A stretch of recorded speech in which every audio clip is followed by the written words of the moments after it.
Одна из главных проблем для Галского района остается проблема водоснабжения. И вот 11 октября очередная авария произошла на водоводе, и без воды на несколько дней остался целый район, и периодически такие аварии происходят. Как решается проблема водоснабжения? Об этом будем подробно говорить с главой Галского района Константином Пилия. Константин Эдуардович с нами на связи по телефону. Здравствуйте. Да, добрый день, Алла. Добрый день, радиослушатели. Константин Эдуардович, главная проблема Галского района остается проблема водоснабжения. И вот очередная крупная авария происходит, несколько дней, целый район без воды. И вот, как обещают коммунальщики, сегодня будет восстановлено водоснабжение, но проблема все-таки сохраняется, потому что коммуникации уже старые, и не исключено, что в ближайшие дни может опять какая-то авария произойти. Как решается этот вопрос? Да, Нала, действительно, вода – это все стратегический ресурс, и мы обязаны подавать людям воду. Мы все это понимаем на сегодняшний день, и тоже вчера, и сегодня просто вообще без перерыва ребята работают. Там получилось, что обрыв в таком напряженном месте, там конструкция так устроена, что вода сначала опускается вниз в ущелье, набирает давление, и вот в этом самом низком положении и был прорыв один, а втором на старом месте, вот который ремонтировали. Сегодня с утра опять все там. Я думаю, сегодня, по моим расчетам, часам к 5 уже воду подадим. Но все это временные меры, нам надо продержаться полгода. Правительство обещает оказать содействие такое глобальное по замене вообще всей сети. Сеть 65-го или 68-го года.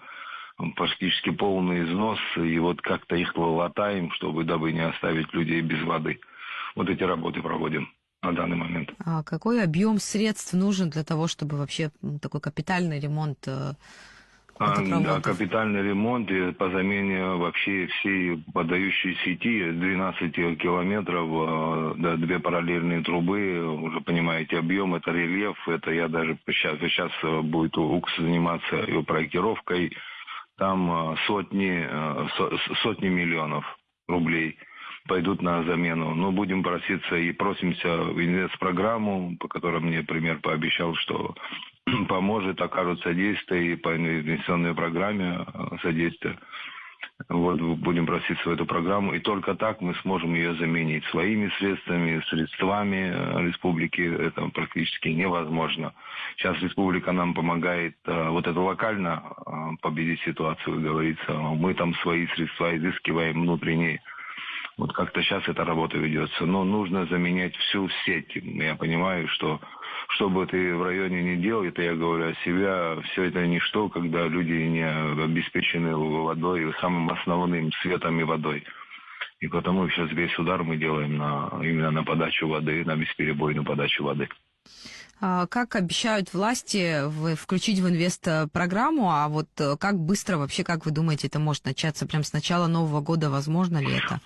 Да, на программу 2026 года, конечно, начало года, мы все это понимаем, где-то в середине 2026 года, надеемся, будет открыто финансирование.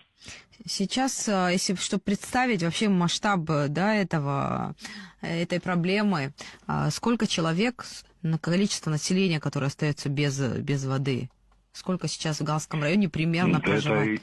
Это единственный водовод, который подает воду в Гальский район, другой подачи нету. Но есть еще, конечно, скважины небольшие в разных местах, есть колодцы, вот сейчас пользуемся со скважинами, в военных базах, там, так, стратегических ресурсах, в отделах и объектах есть скважины, конечно, резервные. Вот со скважин, там дебет небольшой. Вот в прошлый раз и пограничники помогали, и больницы давали воду. Так вот как-то выходим из положения. Но все это не то. У людей в частных дворах, домах есть колодцы кое-где.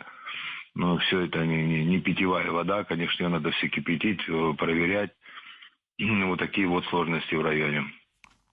Но все-таки пока ремонт не начнется, вот такой серьезный, глобальный, нужно дождаться этого, и в этот промежуток тоже как-то надо подумать о том, как выходить из ситуации, если вдруг очередная авария произойдет. Именно так. Вы знаете, что вот это вот водовод, мы его ремонтируем Ну, чтобы в неделю один раз не было прорыва, такого не было. В неделю раз, ну, бывает 2 раза в неделю обязательно где-то прорвет, то так небольшие. И мы как-то своими силами всегда это латали. Но это такие глобальные срывы центрального, там маленькие прорывы, маленькие там дыры, то все мы латаем постоянно. Водоканал Гальский постоянно в таком в режиме оперативном. Но тут уже сетевые какие крупные проблемы, там оползень, там сошла дорога, сошел сель, там надо проводить взрывные работы. И вот на следующей неделе, скорее всего, уже будут проводиться взрывные работы, выкладываться дорога. Там и не подойдешь к головному водозабору, вот в чем еще и проблема. Там и не подойти. В прошлый раз на веревках, как скалолазы, как альпинисты, вот так во вход на плечах, на себе. Ребята несли туда и генераторы, и сварочные аппараты, и инструменты, вот там как-то, чтобы залепить, как говорится.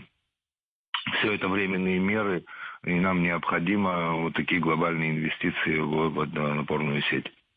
Ну, а может быть, изменить, что ли, скважины в другом месте сделать? Вот Сухум, часть районов тоже сталкивается с тем, что где-то скважины дают меньше воды, и будут новые бурить скважины. Да-да-да, Сухум вообще другая схема подачи воды. Сухум всех питается скважин. И это скважины такого промышленного масштаба, где большая подача. Я говорю о небольших скважинах диаметром трубы там 70 миллиметров, 7 сантиметров, где-то сотка труба. Это локальный местечково для определенного объекта. С этих скважин подавать воду куда-то покрупнее. Это на сам объект для себя, небольшая скважина с маленьким дебитом. Это вот такие вот дела. Обеспечивать город невозможно. В общем, остается надежда на то, что глобальный ремонт все-таки в рамках инвестпрограммы в следующем году начнется. Обязательно, Нала. Это приоритет номер 1. Объекты жизнеобеспечения, вы сказали, сейчас в условиях вот этой аварии обеспечиваются с трудом, и военные базы тоже помогают. В случае, следующей аварии как-то подстраховаться, не знаю, какие-то, может быть, баки большие поставить, об этом, может быть, думали? Какого объема должны быть баки? Это вот, например, 60-тонный бак, например, железнодорожный вагонный бак. Это буквально 10 минут и нету. Понимаете? Это большой объем воды, такой объем воды не напастись. Конечно, система водоснабжения в Гальском районе была вообще по-другому. Да? Было каждое село имело вышки, водонапорные башни, в которые закачивалась вода. В итоге сейчас остовы от этих башен остались, но и сети между ними вообще нет. И сейчас практически даже когда, вот скажем, воду подадим стабильно, у нас только 2 села частично, город и 2 ближайших села частично обеспечивают водой. Все остальные, вот из 18 сел, вот 16 сел, сети водопроводные туда нет вообще. То есть это ветхость коммуникаций? Это ветхость коммуникации, да, конечно, там вообще ни одной сети не осталось, вот эти башни стоят, такие все их, чтобы вообще всю сеть сделать по всему району, я даже не представляю себе, о каких суммах идет речь. Но постепенно будет все делаться, с каждым годом будет добавляться, если мы наладим саму сеть, каждым годом будем и село добавлять, будем потихоньку идти. Но сейчас главное в общую подачу в район обеспечить. Сейчас это приоритет. А об этом будем потом думать. А села как выживают в этих условиях? Как добывают воду? Как я и сказал, у колодца частные дома, в основном колодцы у каждого практически.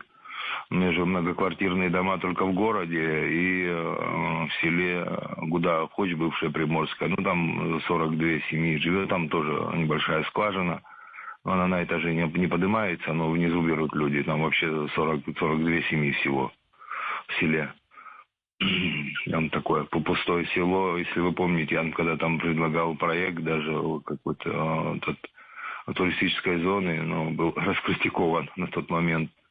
Потому вы, если бы, знаете, где чем-то надо привлекать людей. Когда тогда инфраструктура налаживается, автоматически люди, инвесторы вкладывают. Но пока это проект еще далеко.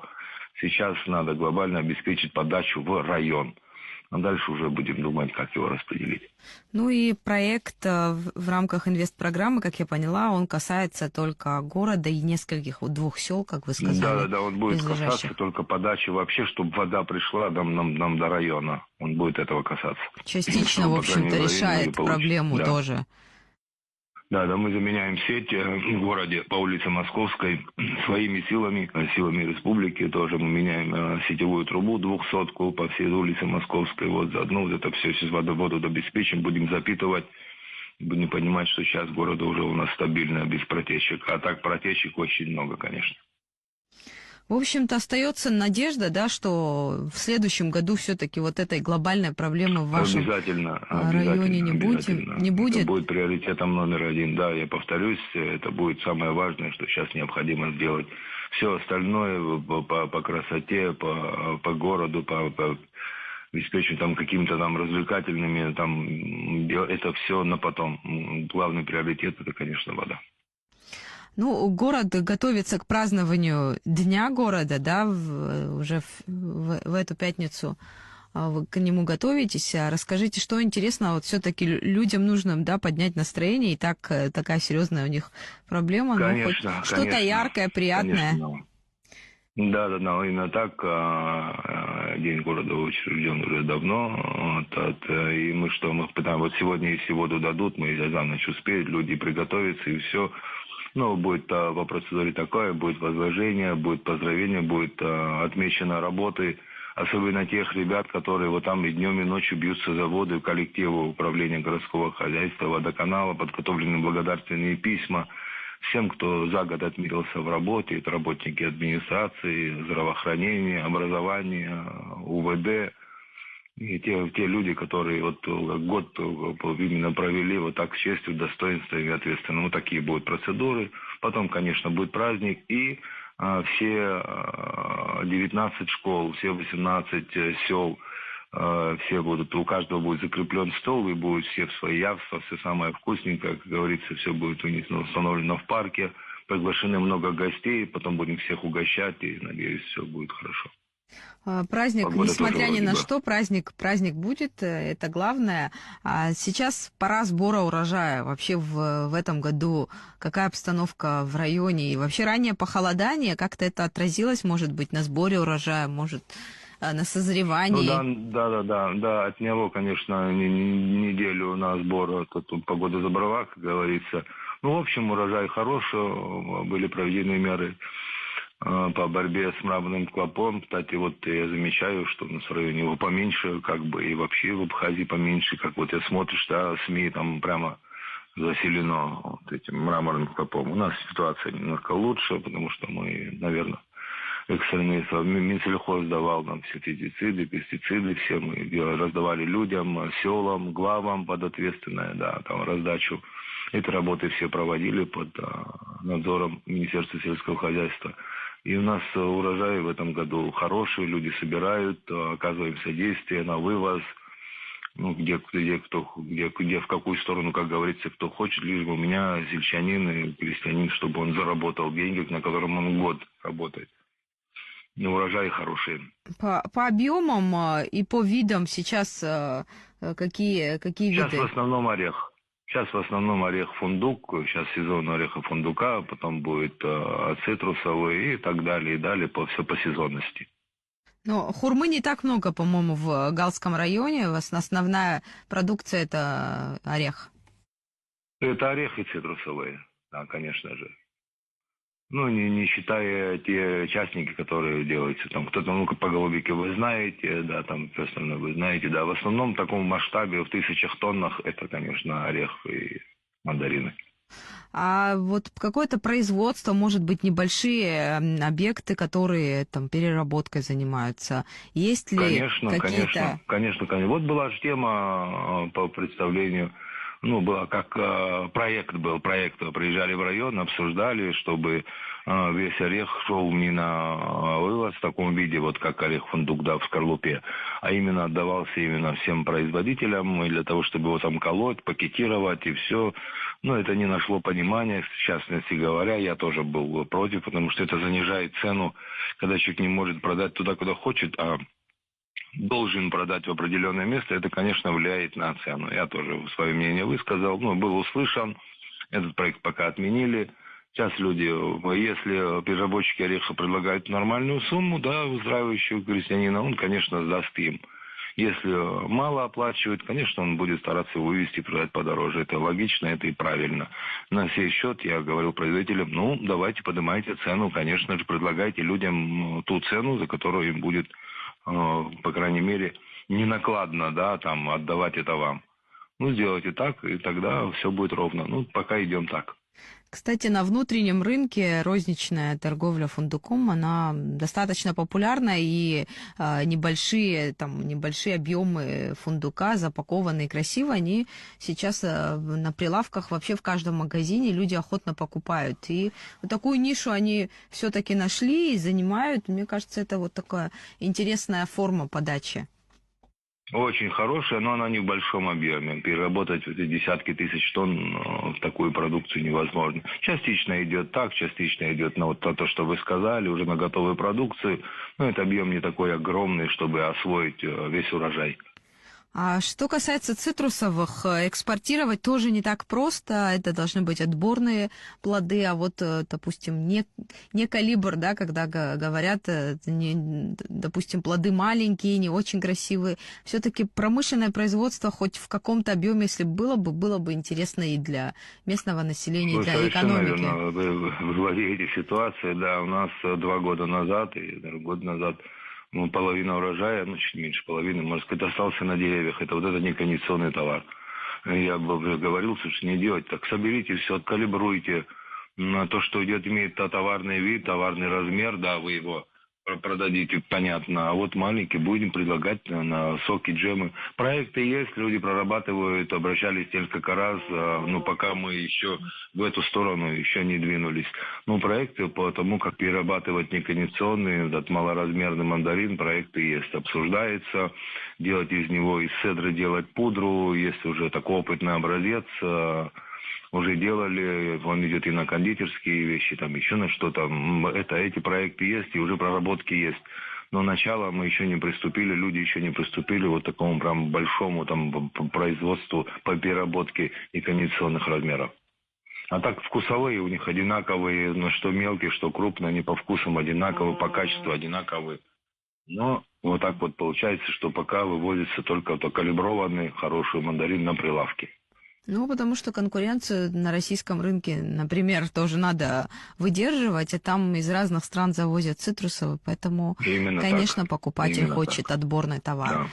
Да. Но вот новость о том, что программа развития сельского хозяйства, объем ее финансирования будет увеличен до 500 миллионов рублей, она появилась. Детали пока неизвестны, но это такой обнадеживающий сигнал о том, что, возможно, для реализации интересных проектов, вот как раз про которые вы говорите, будет возможность. Как вы вообще отреагировали на это? Да, Минсельхоз этой программы очень помогает люди. Я, конечно, тоже читаю соцсети, вижу и критику, и все, но все это совершенно не так. Это реально работа, реально помогает. Минсельхоз на руки никому деньгами не дает. Есть проект, утвержденные проекты со всеми раскладками. Только в этом случае комиссия при Минсельхозе рассматривает то или иное направление, касающееся животноводства, растениеводства. Там, например, даже оградить участок колючей проволокой. Вот всем Минсельхоз помогает. Небольшой, малой техникой Минсельхоз помогает. И это работает. Я вижу, как задействованы люди. Проедешься по селам, проедешься везде, все работают, все чем-то заняты. И вот эта малая помощь, она дает большой эффект, она открывает надежду, она дает первые этапы работы, а потом все накладывается, если он расширяет свое производство, и мы видим, что он действительно работает. После финансирования, кстати, Минсельхоза, ежегодно мы в конце года делаем, наше управление сельского хозяйства в Прикальском районе делает объезд, составляет акты, кто как освоил, кто что сделал, кто на каком этапе. И практически всем, кому было выдано, они один так просто говорили, вот дают технику, а потом ее продают, она оказывается в магазине. Никакая это неправда. Никак она в магазине оказаться не может, потому что мы ежегодно проверяем, как, что освоено, чем занимаются люди, где техника. Это очень помогает. Даже одному человеку в селе дашь, это вокруг 2-3 семьи пользуются этой техникой, все другу помогают. Это дает очень хороший эффект, а то, что увеличится финансирование Минсхоза, это большой плюс. Это даст еще более. Ну, мы даже так и должны быть. Мы и сельхозстрана, и аграрная должна быть, и туристическая. Это все как раз в унисон общей программе. Ну и особенно Галский район, я вот давно там не была, но несколько лет назад, когда побывала, я удивилась, что там практически в каждом хозяйстве есть кусочек с кукурузным, да, таким полем, небольшим хотя бы, но кукурузу там пока еще выращивают. В отличие от остальных районов Абхазии, там где-то вообще Гагарский район, это полностью уже туристический стал. В Гудаутском районе где-то, ну, тоже совсем мало можно эти кукурузные небольшие поля увидеть. Но вот в Галском районе я помню, что меня это очень впечатлило. Выращивают, продолжают выращивать кукурузу. Да, конечно. У нас база МТС при Минсельхозе. Кстати, сейчас не в обиду другим, но скажу о нашей базе. Она полностью укомплектована. Все там 11 единиц сельхозтехники, плюс трактор, плюс все выходит в поля. Ни одна техника не стоит. Вот как было получено много лет назад, государство выделило средства и обеспечило МТС всей техникой, сельхозтехникой. Вся техника на ходу.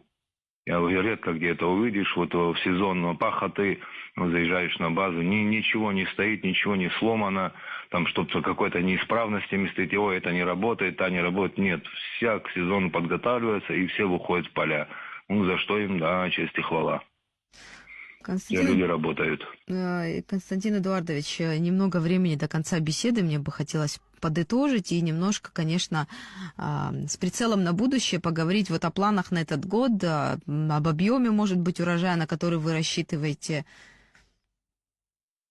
Вы знаете, в сферу администрации не только там войдет получение урожая, там получение этого, это одно из сфер администрации вообще большой очень объем входит, и так с определенными вещами как бы следить, такой цели нет. Есть общая, чтобы общая составляющая была в районе. Я смотрю на доходную часть, на расходную, сколько увеличилось индивидуальных предпринимателей ежегодно, какой рост ИП, ООО. Если оно все растет, значит экономика растет. Это главный показатель. И как администратору, как ответственному, главная цель, чтобы все направления соразмерно развивались. Вот если это получается, значит экономика в районе будет расти. Если нет, кстати, вот этот проект, я вчера-сегодня проговаривал про большой проект детского молодежного образовательного лагеря, вот сейчас который был презентован в Москве, сейчас мне скидывают информацию, что высшее руководство России тоже рассматривает этот проект, я сейчас не буду имена называть, как говорится. И у меня такое чувство, что я вообще большие, огромные проекты мало верю, но тут очень похоже, что будет работа. Если еще и это будет, это, конечно, за собой потянет и еще там ближайшие села, людей, это будут рабочие места, это налоги. Ну, во всем мире, как Казахстан смотрел, 300 тысяч иностранных инвесторов, 300 тысяч крупных иностранных инвесторов вкладывается в Казахстан, все борются за инвестора. Конечно, надо поставить такие условия, что это было в первую очередь выгодно стране, само собой, с разных людям, точек зрения, не только с финансовой стороны, и потому что вот инвестирование — это вообще отдельный разговор, там есть, естественно, и плюсы, и серьезные плюсы, но есть и определенные риски, о которых тоже нужно говорить, и все это взвешивать. Да, перегибы допускать неуместно и нельзя, потому что касается людей, народа, там, это все нужно, каждому индивидуально надо подходить. Кстати, я вас приглашаю в ваш коллектив на День города, и будем очень рады вас встретить. Если вы найдете времени, вы будете завтра в районе, мы вас будем там приятно удивлять. Спасибо, Константин Эдуардович, большое. Обязательно передам нашей редакции ваше приглашение. Но вот по экономике я по вашему оптимизму вижу, что есть основания полагать, что показатели по различным сферам, они дадут хороший результат, и мы обязательно подведем итоги уже ближе к концу года. И поговорим обязательно о бюджете следующего года. Спасибо вам большое, что были с нами на связи. Напомню нашим слушателям, это был глава Галского района Константин Пиля. Мы говорили о том, как решается вопрос проблема водоснабжения Галского района и какие надежды на то, что в следующем году этот вопрос будет решен за счет инвестиционной программы.